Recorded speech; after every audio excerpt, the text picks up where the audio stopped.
Electrocatalysis 3 session. Today we're going to have 4 lectures, starting with a keynote lecture, which is going to be given by Professor Peter Strasser at the Technical University of Berlin in Germany. He's going to tell us about insights into the atomic scale structure and electrocatalysis of shape-selected and core shell platinum nanoparticles. Thank you, Tom. Good afternoon. Can you hear me? Can I move this up a little bit more? Okay, this is good. It's a great pleasure to be here. I would like to thank the NAM organizers, in particular Umi, for the pleasure and privilege to be here and share some of our recent work on platinum alloy nanostructured catalysts and related things. This is a collaboration of a number of people. Some of my postdocs, in particular, I'd like to acknowledge a Center for Electron Microscopy, one of the premier centers of electron microscopy in Germany at UNI. The people who did most of the work here in this talk from my group are 2 postdocs, Dr. Kui and Dr. Gan, both Chinese postdocs, and they did a terrific job, as you will see, in analyzing the behavior of nanostructured platinum alloys. As collaborators, I would like to acknowledge Professor Beatriz Roldan Cuenya, who helped us a lot with her XPS and UHV equipment to understand shape-selected bimetallic alloys. This whole thing was funded by the U.S. Department of Energy under a subcontract with General Motors on high-activity D-alloy fuel cell catalysts. And I also would like to acknowledge funding from the National Center of Excellence in Catalysis, UNICAT, which is located in Berlin. I'm going to talk, just briefly introduce a little bit of platinum alloys, talk about some synthesis lessons very briefly that we had with these platinum alloys. And then touch on size and composition and segregation effects in these platinum particles that tend to be core shell, as you will see. Then I will dedicate a little bit of time to the formation of porosity and nanoporosity in these nanoparticles that turns out to be very important to control their activity and stability inside fuel cells. And then I'll talk some recent work on shape-selected platinum nickel particles, these so-called DREAM ORR catalysts. And we'll take a look whether they are so, how much of a dream catalyst they really are. It has been demonized, it has been marginalized, it has disappeared from our proposal narratives, but we owe the fuel cell quite a bit. The fuel cell has sparked a lot of fundamental work and insight and knowledge today on the behavior of bimetallic surfaces, be it model surfaces and nanostructured surfaces. What's really missing now is that these fundamental insights that we have, also from DFT and theory, need to be translated into synthetic procedures and into viable catalysts, which actually can realize those theoretical activities, stabilities, or selectivities that theoreticians teach us or theoreticians predict to us. And this is one of the biggest challenges right now. Fuel cell catalysts, in particular on the cathode, because of these high overpotentials, have never bulk-like composition on the surface. And this is simply because there's virtually no metal that can survive at around 1 volt in the metallic state. They leach. And so the leaching is, for example, one phenomenon that occurs in every fuel cell catalyst on a cathode. And this is something that theoreticians still learn today to capture, to predict, to control, and to find ways to compare to experiments. So in terms of these leachings, I believe experimentally we're a little bit ahead of the theoreticians, but I work with people like Jeff Greeley, for example, who are really pushing into this area of alloy stability from first principle, and there's still a lot of things to be discovered, fundamental understanding to be gained. So because this is like that, most of this state-of-art ORR catalysts are actually so-called core shell or skin, whatever you want to call that. So they're not bulk terminating, but they have one metal, the more noble metal, on the surface, and then when you go deeper down, at some point you'll see the less noble metal come up.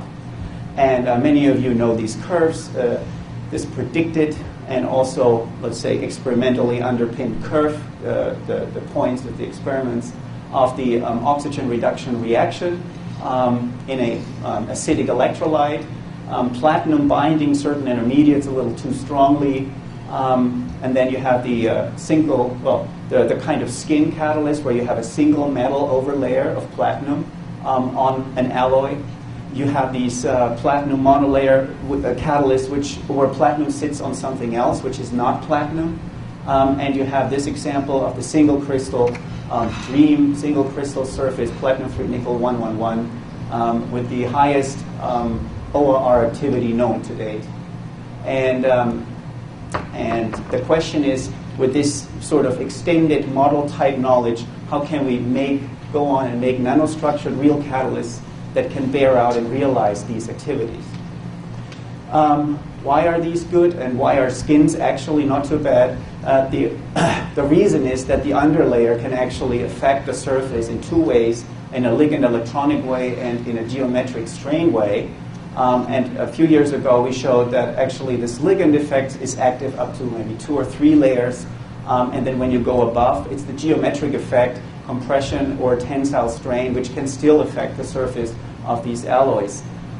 So you don't have to work with only one monolayer of a noble overlayer. You can also work with more. And in most of the time, even though people don't admit it, you have several of these noble overlayers in your fuel cell catalysts under operating conditions. And if it's still performing better than platinum, it's mostly because of geometric reasons.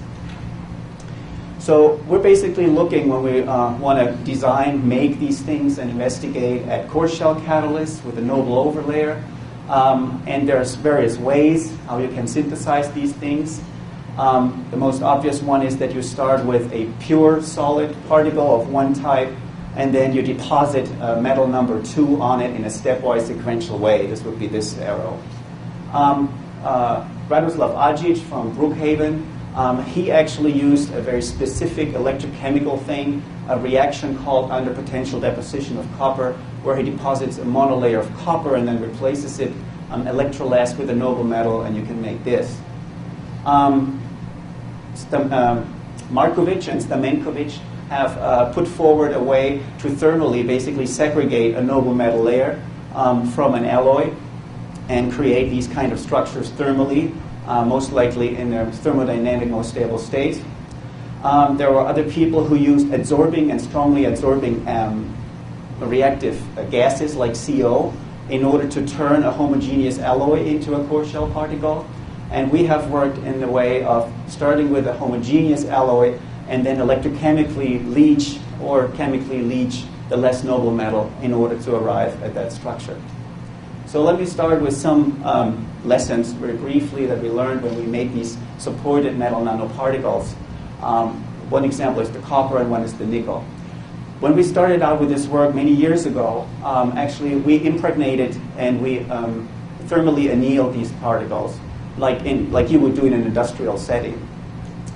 For the platinum copper, at some point we learned that we were using the incorrect actually annealing conditions. And this shows you an in situ high temperature X-ray diffraction experiment where we were trying to make a platinum copper 3 material, and we were monitoring the lattice constant as a function of time in situ in an XRD diffractometer at a given annealing time at 800 degrees C. So we just took XRDs at 800 degrees C over time. And what you can see is that within the first hour or two, the alloy has essentially reached the final composition, the end composition of your desired alloy. And when you anneal further on, when you go on with the annealing, you're not adding much copper into that alloy, but what you really do is just growing the crystallites. So with things like this, we actually could shorten our annealing time quite considerably. This worked well for copper, and when we moved on for nickel and tried to do the same thing with nickel, we were successful, of course, with the non-annealed and up to 400 annealed particles. But then when we really wanted to achieve a uniform alloy and we went to the same temperatures we went to for copper and cobalt, we realized how strong that methanizing potential of nickel is in destroying actually our catalysts. Obviously, they're all supported on carbons. And you could see for platinum nickels, if you try to make platinum nickels in a thermal route, you will run into a lot of difficulties if you go above 400 degrees C with enormous particle sintering. And that is because you're first methanizing the carbon with the hydrogen that you use to reduce the metal. And then these methane molecules decompose immediately again at the nickel sites and form graphene sheets which wrap around the particles. And that helps a lot the sintering process. Here again, some beautiful graphene sheets that have wrapped around huge platinum nickel particles if you try to make platinum nickel nanoparticles with these conventional impregnation routes. Here, more drastically, when you see it in the histogram, you start out with a OK size distribution, and then also with a function of nickel content. As you go to 800, you can see how broad this particle size distribution becomes. There's an incredible amount of sintering. So this led us to actually use a different route for the nickel at least. This is the route that probably most chemists use today. I would say a lot of them. These are these low temperature polyol type things where you have a capping ligand and the catalyst does not see temperatures above 300 degrees C, often less than 300 degrees C. You have an organic precursor, you put it together, have a capping ligand, and it gives you much control over size and over shape.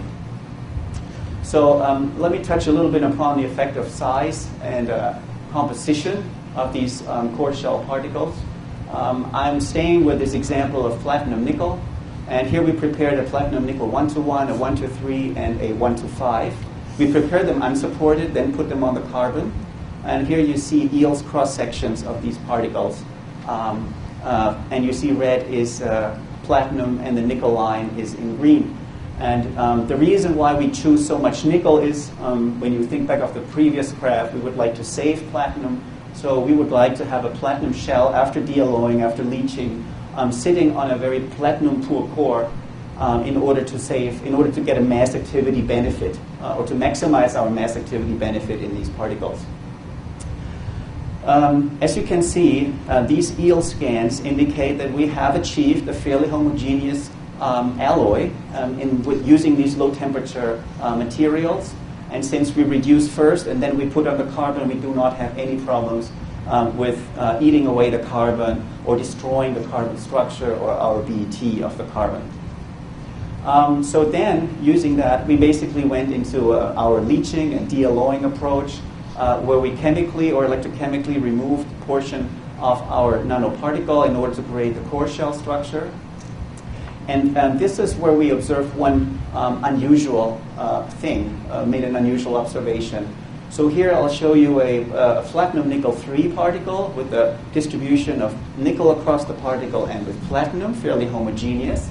And then after we've exposed it to an acid electrolyte for only 25 cycles, which for us is a pretty mild way of treating and dealloying, we actually found the formation of a shell, of a platinum-enriched shell. As you can see here, the platinum comes up a little later, or actually earlier when you come in from the edges compared to nickel. But reproducibly, we saw that nickel always formed two maximas symmetrically around the center of this particle. And we did this, of course, we cut the particle in this way, we cut it 90 degrees, and we saw these maxima formation. So it looked like that from a homogeneous distribution, just by applying a leaching, an electrochemical potential and leaching, nickel actually was distributing itself very inhomogeneously across the particle on the inside. That was very surprising to us. But that reminded us of an earlier study with cobalt particles where we also saw, when we did the Eales composition, actually maxima to the left and to the right of the particle center. And at that point, the only thing, the only way we could explain these maxima of the less noble metal below the surface was that we're actually creating a multi-shell subsurface structure in these particles, and they form obviously all by themselves. And we can confirm this by modeling the STEM imaging actually with these multi-shell models of a less noble and a more noble metal. And here are the simulated Eales, and here the simulated compositional cross sections, and this is then what the stem was predicted to look like for such subsurface enrichments or subsurface shells. And when we looked actually in the dealloyed, this is the cobalt case, we could see these really bright platinum enrichment lines, which were predicted here, and these bright ones are the platinum enrichments next to a cobalt enrichment. This is basically cobalt maxima versus platinum maxima, as you can see here. Now, today we still do not have a definite proof or any theoretical foundation why these shells are forming, both for cobalt and both for nickel. In this one paper, we had some sort of a hand-waving argument where we used the inverse Kirkendall effect, which is an interdiffusion effect of two metals which have different diffusion constant, or where we proposed that vacancies, when you first dealloy or leach metal alloy catalyst, you inject vacancies, but eventually the vacancies get healed out by surface diffusion of platinum. On their way out of the vacancies during the healing process, the faster diffusing species actually diffuses the opposite way, which would be cobalt or nickel in this case, and that makes them actually diffuse a little bit, a short time and a short distance uphill, so counter to what you would expect. This has been observed, this inverse Kirkendall effect has been observed in various metals, and perhaps it's operative here, but we're still missing some theoretical underpinning for this.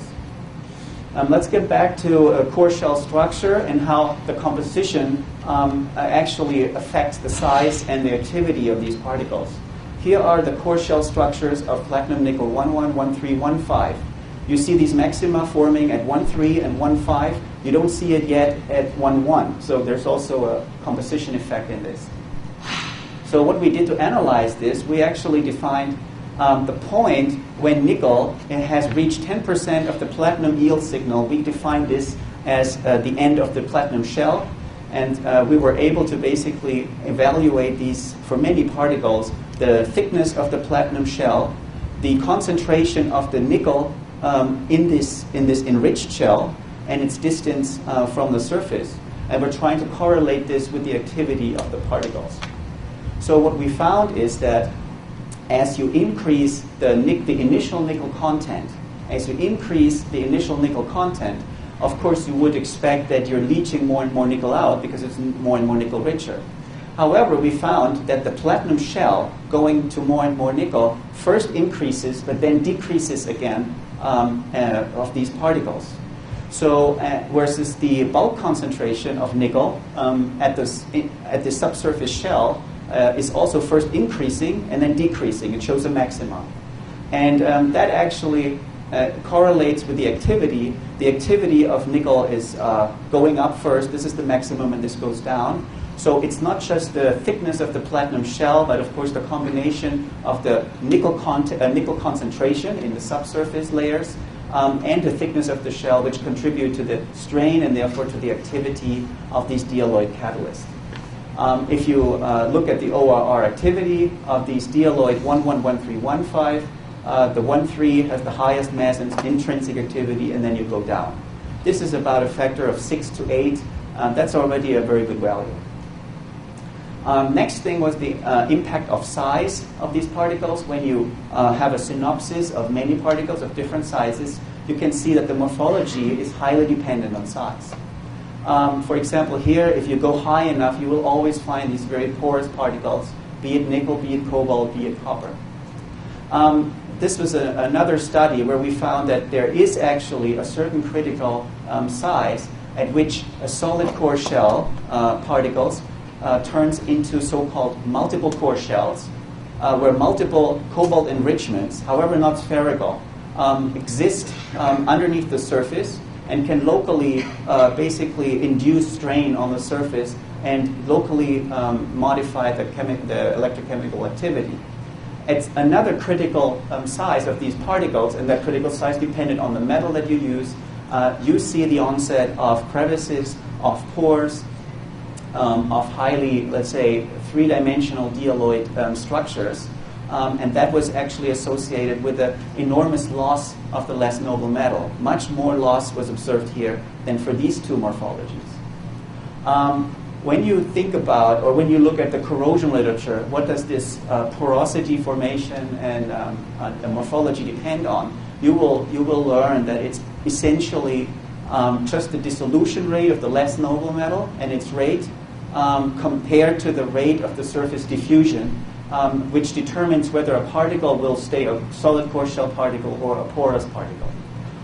If you speed up the dissolution rate, the platinum will not be able to heal out these initial crevices that the dissolution process caused, and you will probably get three-dimensional bulk dealloying process and potentially pores. If you do something to the system, to the conditions that speeds up platinum surface diffusion, however, you will stay in a solid core shell regime. And since the surface diffusion is a function of the size of the particle, you will also, or we find that the morphology is a function of the particle. Typically, surface diffusion is a bit faster on the smaller particles. They have less neighbors, less coordination, can move faster. And this is why when you go to the macroscopic foils in the corrosion science, you will always find the evolution of porosity. There's no way to stop this porosity formation on macroscopic samples, but if you go small enough, at some point the platinum diffusion gets so small, gets so fast that you can suppress the formation of pores. So that brings us to the questions. We observe these porous particles, but do we really want them in a fuel cell? Do they offer additional surface area? Is this maybe an advantage, or are there also disadvantages? For that, we started with a catalyst, which was deliberately sort of synthesized with a very broad particle size distribution. It is a platinum nickel 3. It was actually a sample from Johnson Matthey, which provided us a large quantity, so we could do many, many experiments without resynthesizing everything. It was a fairly single-phase material that was good, and with that, actually, we were applying this model that I just talked about, and we were thinking, how can we modify the surface diffusion and the nickel dissolution rate? And one is by the environment. If you dissolve nickel in a nitrogen, or in a deaerated environment, the nickel dissolution is a bit less, a little slower than when you perform the same thing in the presence of oxygen. And this is actually an indirect effect. The indirect effect is that in the presence of oxygen, the leaching surface takes on an equilibrium potential which is more positive than in the presence of nitrogen. So we're talking about free corrosion if I just throw the platinum nickel alloy in an acid. And so by basically bubbling nitrogen or oxygen or nitrogen, we could control the surface potential, the open circuit potential of this dissolution process. And we were curious whether this would affect the nickel dissolution rate and the morphology. And what we observed is when we leached these bimetallic alloys in nitrogen, we would only observe solid core shell particles. They were leached, but they were not porous. But if you leach it in air or pure oxygen, you can see the evolution of many, many porous particles given a minimum size. Here are some examples of the air leach sample. If you go low enough, again, the platinum diffusion becomes so fast that, again, it heals out any initial pores. But then above some critical size, for example, a 14 nanometer particle, you can see the evolution of porosity. When you observe the EEL scans for platinum and nickel, and this is also the HAADF intensity signal, you can see how complex the composition distribution becomes in these highly porous materials. For the nitrogen leach sample, you can see independent of size, it looks very solid core shell. So you have some dealloyed pure platinum shell, which is sitting on a solid platinum nickel alloy. And this is an evaluation. A nickel composition is function of particle size. This is the catalyst as received. This is the nitrogen leach sample, and this is the air leach sample. And you can see how above a critical size, all particles were porous. And this is the important information here. All these porous particles have lost most of their nickel. Whereas the solid particles here, the solid core shells, follow the initial composition composition size relationship from the beginning. Okay, so yes, we're dealloying on the outside, but we're not losing most of that nickel. And then, so this was a kind of an initial activation, if you want. If we then apply the same oxygen reduction cycle to both of them, what we notice is that actually, even though the ORR testing was the same due to this initial different treatment, they behave the same in stability. This is the air leach sample after 10,000 fuel cell cycles, and you can see that almost all of them have become porous to a very small size, where the platinum diffusion becomes very fast. On the nitrogen leach sample, however, the number of porous particles have become limited. We could not suppress it 100%, but we could really minimize the number of porous particles. And from there, we could identify a kind of a size regime where we would say, if we now, in addition to the leaching condition under nitrogen, could also limit the size distribution to this critical area, that should make a really, really stable catalyst also, which would lose very little nickel, so it should maintain also its activity. So with this prediction, we went to Johnson Matthey, and Johnson Matthey then actually synthesized a platinum nickel 3, not with this particle size distribution, but with this particle size distribution, a very narrow particle size distribution. You could see here, they were still fairly single phase, not perfectly single phase. There was some nickel phase, some pure nickel phase or nickel rich phase visible in the XRD. But we went in this and we dealloyed and we tested. And these are results which were presented 2 weeks ago at the AMR contractor meeting. This is really the first time where you see a bimetallic alloy catalyst under an automotive drive cycle tested in an automotive lab and which has passed both milestones for activity, initial activity of 0.44 amps per milligram platinum, plus the 30,000 cycle criteria not to lose more than 40% of activity. In fact, it stayed above the 0.44 initial target. So this catalyst is really an outstanding example how porosity, oh yeah, I should add, here's an example of this initial catalyst that formed porous. So after 30,000 cycles, it dropped to 0.2. This is the non-porous new catalyst that Johnson Matthey synthesized. It started at 0.64, and over 30,000 cycles just dropped to 0.47, so it stayed above the initial target. And this is the same like size-confined particle batch, which we also annealed, and that actually added an additional stability. So I think this is the first, sort of published example where a bimetallic catalyst has passed both DOE goals for activity and stability in an automotive setting, given only 50 square centimeter, but this is larger than most of the academic labs that you usually see. And I think this is a great confirmation of these fundamental things about porosity that we investigated. Here's another, just some results from General Motors under various leaching conditions. Again, staying above milestone 1, which is actually just referring to activity, is a great achievement. So let me finish up with some thoughts on shape-selected platinum nickel. I told you about that DREAM catalyst. The DREAM ORR catalyst was predicted to be a large octahedral platinum nickel 3 shaped particle because it only exposes 111 surfaces, which was predicted to be one of the best ORR surfaces there is. There were some DFT calculations as to the subsurface structure or the near-surface alloy structure of such particles. And for the 1-to-1, Phil Ross and Wong and some others predicted a kind of so-called skin. They call it percolated structure, but it's essentially a skin where you have platinum segregated to the outside, and then a nickel-rich second layer, and then the nickel content sort of oscillates towards the bulk value.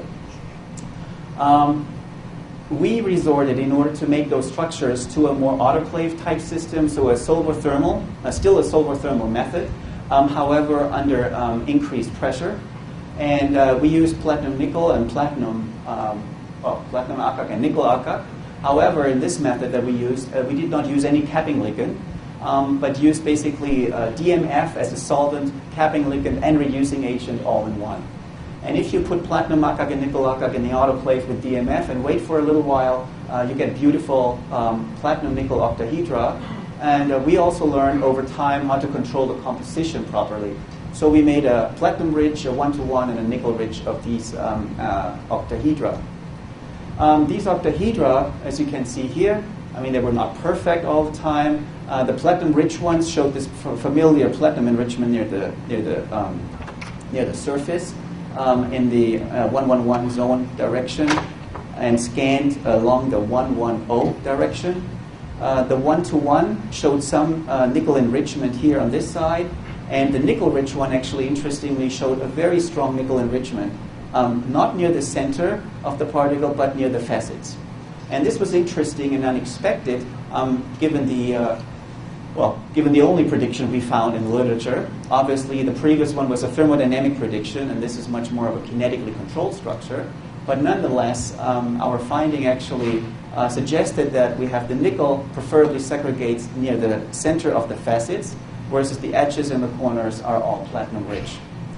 We could also directly show this with a special mapping technique at the microscopy center, where you could see here the platinum is sitting on the edges and the corners, and basically the nickel is enriched in the surface but also subsurface of the facets. And then we wanted to know how does this segregation, can we influence this somehow with reactive environments. That's why we went to Beatrice Roldan. She put these particles on various supports and treated it with vacuum, hydrogen, and oxygen at various temperatures. Did some near-surface composition, evaluated the oxidation state. And what we found was quite interesting. We expected to be platinum, or we expected platinum to segregate to the surface quite easily under these elevated conditions, especially for vacuum and hydrogen. But what we found is that even in vacuum and hydrogen, up to a certain temperature, actually, nickel was segregating to the surface and not platinum. And only after a critical temperature of between 200 and 300 degrees C, we saw a decrease in nickel near the surface, both for the hydrogen and for the vacuum sample. So we concluded that most likely we have nickel oxide at the beginning. I mean, we're preparing nickel oxides in this synthesis. And that as long as we have oxygen near the surface, that the diffusion of nickel is probably easier in these nickel oxide domains than the diffusion of platinum. And only when we are high enough to reduce the nickel oxide or to remove the oxygen, then the nickel becomes metallic, and then it likes to be rather in the bulk than on the surface, and we see the sort of expected segregation of platinum. In the treatment with oxygen, obviously, we have a rich increase in the nickel to platinum ratio, and this nickel oxide layer gets really thick. Another interesting thing with the segregated octahedral is their activity for CO oxidation. I just want to draw your attention to the green and say red curve, which are essentially saying the same thing. We have a very early onset for CO oxidation. This is basically a CO stripping experiment. We let CO expose on these octahedra and see when they oxidize as a function of potential. We see a very early onset around 0.4 to 0.45 volts, which is very early for CO oxidation, versus the normal platinum type CO stripping potential here is only indicated through a kind of a shoulder. Unfortunately, there's not much shape dependency. This was our original goal, to see how spherical and octahedral compare. There's not too much difference between spherical and octahedral, but interestingly, these nickel 2 hydroxide domains are extremely efficient in attracting water, activating water, and providing OH to oxidize CO, which is sitting on the neighboring platinum atoms. Let's say we think that we synthesize something like this with nickel hydroxide domains near the facet centers, and then we can treat that in various ways. When we treated it in an alkaline, we were actually segregating more nickel out, and this increased their CO oxidation behavior. We saw the same thing also when we first treat them with acid, so created deliberately a core shell. When we did the CO oxidation in alkaline solution, we could literally see then how the nickel was resegregated towards the surface due to the action of the OH minus. Let's look at the ORR activity again of these guys. Here are the ORR curves. This is pure platinum carbon on a high surface area carbon. This is polycrystalline platinum, these two curves are here. And here are the 3 octahedral platinum nickels. When you look at the activities, mass activity initially with 0.6, 1.2, and 0.6 is moderate, but after an activation cycle of just 25 cycles, the 1-to-1 really shoots up to a mass activity of 1.55, roughly, and this is about 10 times more active than a supported pure platinum system. So from pure platinum on carbon to a platinum nickel octahedra on carbon, we really do have a factor of 10. This is this factor of 10 that Markovich predicted for his 111 surface compared to a pure platinum 111 surface.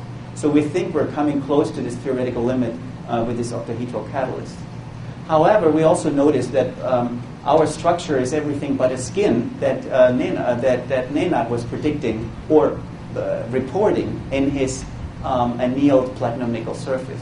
When we reach 25 cycles, and this is sort of the catalyst at its most active state, we're dealloying the platinum-rich one to a kind of platinum nickel core shell, the way we expected it. The one-to-one becomes very complex, but the nickel-rich one, which was also very active, actually reacts in a very strange way by corroding away all the facets and forming concave octahedra, which look quite funny, which basically are octahedra where you eat away the facets, all 8 facets, until they're all gone. You can also see this in this high-resolution micrograph. This is the original shape of the nickel-rich octahedra, and during the process you eat away in the facet center. You leave the corner, which are platinum-rich, intact, until at the very end you're looking at a kind of a skeleton frame, just 3 orthogonal platinum frames, and this is what's left over from the nickel-rich octahedra at the end. The platinum-rich octahedra behave much better, are potentially useful catalysts. However, they also severely change their shape. So this is what we find for these dream catalysts. Nickel-rich, basically useless, quite interesting for fundamental studies, but not a practical catalyst. The platinum-rich one, perhaps, but also a severe degradation in shape, morphology, and activity. Finally, is there now an activity benefit to shape in ORR? Yes. Here you can see the spherical mass activity and specific activity. That means intrinsic activity for the spherical platinum nickel, same size, same composition, and here for the shaped octahedral one. This approach is the factor 10. This was the factor 6 to 8. And last question, and probably last slide, is one question that always bothered me: is there a real particle size effect for platinum alloys in the same way we have it for pure platinum? For the octahedra, at least we can find, yes, there is a particle size effect. If you make the octahedra from 4 to 9 to 11, you have a constant increase in activity. We weren't able to make octahedra larger than 11 nanometer. Perhaps the activity goes further up. However, since you have some platinum in the inside of the octahedra, at some point your mass activity will go down again because you're not, your dispersion or utilization of platinum becomes inefficient. So actually here, this is our basically octahedra point, also about 10 times higher than the platinum standard, of course on a supported format, whereas this was a sort of a crystalline extended format, but nonetheless, it's a very, very interesting and active catalyst. With this, let me summarize. I showed you, or I told you, that PEM fuel cell research has provided a lot of insight into the behavior of platinum alloys, be it model catalysts or real catalysts. I showed you the important role of porosity. This is something that also is not captured by any theoretical model, simply because dissolution and all these diffusion vacancies are hardly considered in models of these platinum particles. We can control the porosity by slowing down the nickel dissolution or speeding up the platinum diffusion. And our finding is, if we have a narrowly sized controlled platinum nickel catalyst, well, I think it was somewhere between 6 and 9 nanometers, and if we leach it in nitrogen, so we slow down the nickel dissolution process, we obtain a very, very stable fuel cell catalyst that is able to meet the DOE goals. On the shaped ones, the DREAM catalyst is in fact the most active particle catalyst we know. However, it is severely degrading over time, even the platinum-rich ones. So it is a fascinating fundamental subject, but maybe not a practical catalyst. With this, I thank you for your attention. I'm happy to take some questions. We have time for 2 or 3 questions.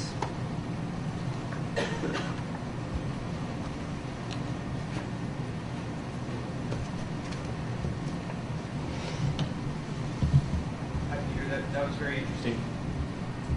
My question is, in bulk alloys, these oscillations in segregation behavior are pretty well known. and particularly in platinum nickel, you can even have segregation reversal between, say, the 111 facet and the 110 facet, where nickel segregates in there. And so I'm curious if that is what you think is happening here, and with the caveat that you have a small particle with no bulk alloy reservoir to establish the segregation behavior. You're talking about the shells, the subsurface enrichment shells that we found for nickel and cobalt? Yeah, so you showed that you have subsurface nickel enrichment in there, and that's a well-known phenomena in single crystals, where you get platinum-rich, nickel-rich, and then bulk alloy composition. But are you talking about the second layer when you talk nickel-rich? Because these enrichment shells are about 2 nanometer down deep from the surface. I know that the platinum skin is defined by this oscillatory thing, but the enrichment happens in the second layer. This happens 10 layers deep in the particle. So I know what you're talking about, but I think the physical location is not that second layer enrichment that Nenad likes to talk about. Yeah. I can show you the. I can show you later. All right, so thanks. I'm happy for any other suggestion. I mean, the reverse of the diffusion process was our idea, and the only thing we could find is this Kuykendall effect that links the diffusion process of a faster diffusion species to the vacancy diffusion, and they're counter to each other. But it's a little hand-waving, I agree, because this inverse Kuykendall, don't know. All right, thanks. Yeah.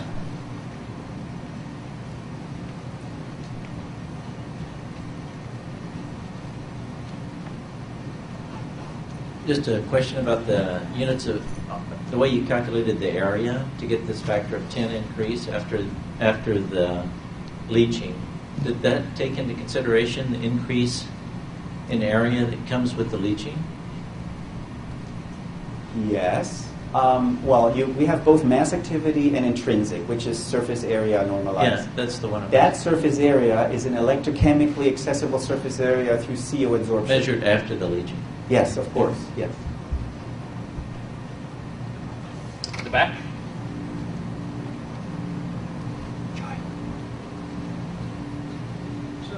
How does the segregation barrier change when you change the size of the particle? Segregation barrier of what? For example, your platinum segregate to the surface of the particle.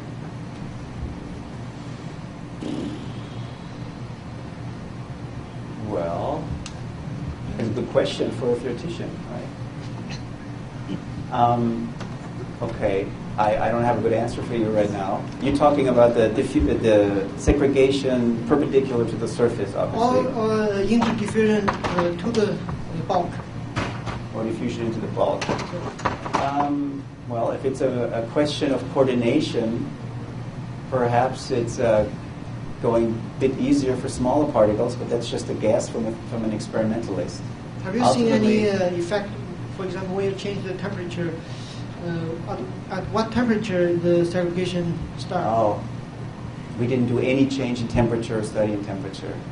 This is all room temperature measurements. And these shells, we did not investigate them systematically as a function of particle size. I must admit that too. These particles that I showed you, this was a size regime we looked at, and what we found this is this size regime somewhere between 8 and 20 nanometer, roughly. So I don't have a good answer to your segregation question. Thank you anyway.